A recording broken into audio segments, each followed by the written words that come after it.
Bonsoir tout le monde, j'espère que vous allez bien. Je suis RD Jeune et ça me fait plaisir d'être avec vous derrière mon petit écran éteint. Désolée de ma voix et de mon drôle de visage, le truc est que j'ai un gros rhume depuis dernièrement et il me fatigue beaucoup. Aujourd'hui, il m'est demandé de répondre à la question suivante. Je cite: assez souvent, les jeunes filles se réunissent entre elles pour préparer des projets ou s'entraider durant la compétition avec beaucoup d'amour et de respect. Avec le développement de la COVID-19 dans notre société, pensez-vous que ce type d'activité peut aider à combattre la propagation du virus? Si oui, comment allez-vous faire puisque le virus se transmet rapidement de personne en personne? Bien. Comme on le sait, la COVID-19 est à la base de troubles sanitaires mondiaux, comme il n'a pas été le cas depuis fort longtemps. Et ce qui fait tout le danger de ce virus, c'est la facilité à le contracter. Étant un virus de la grippe, il se transmet rapidement par simple gouttelettes de crachat, entre autres. Alors, devrions-nous nous résoudre à nous enterrer quelque part, oubliant solidarité, sororité et toutes les autres valeurs importantes qui nous définissent en tant que personnes, nous réfugiant derrière notre peur? La fraternité ou encore la sororité est l'un des éléments importants de la cohésion sociale. Il ne faut pas que nous vivions comme des bêtes, dans le sens que chacun ne vit que pour satisfaire sa propre personne, au risque de voir les activités humaines stagner.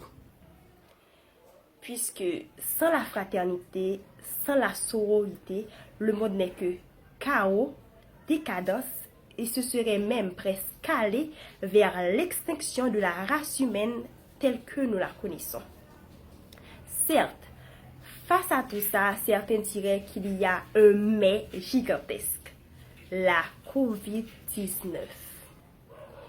Et vraisemblablement, jusqu'à date, les scientifiques n'ont encore trouvé aucune réelle méthode de guérison.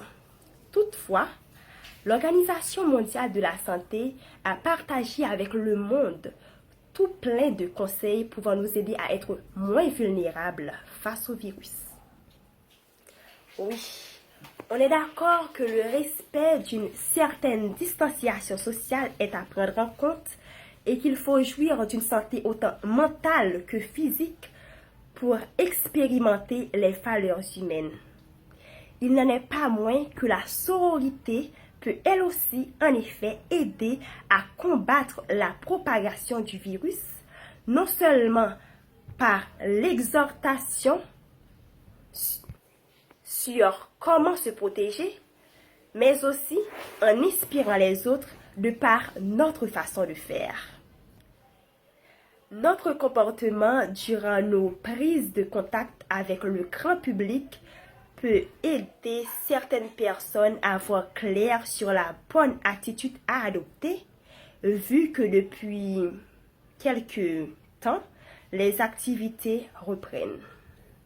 Il est vrai qu'une catégorie restera hostile face à nous, puisque certaines personnes persistent à croire que le virus n'est pas réel et d'autres encore disent encore aujourd'hui que la phase critique est derrière puisque l'État a lui-même annoncé que les activités reprenaient.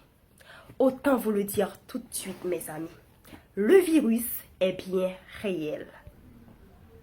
Et la bonne attitude à adopter pouvant inspirer les autres, comme je l'ai dit tantôt, c'est de prendre le soin de bien cacher sa bouche et son nez durant les prises de contact avec le grand public. De cette façon.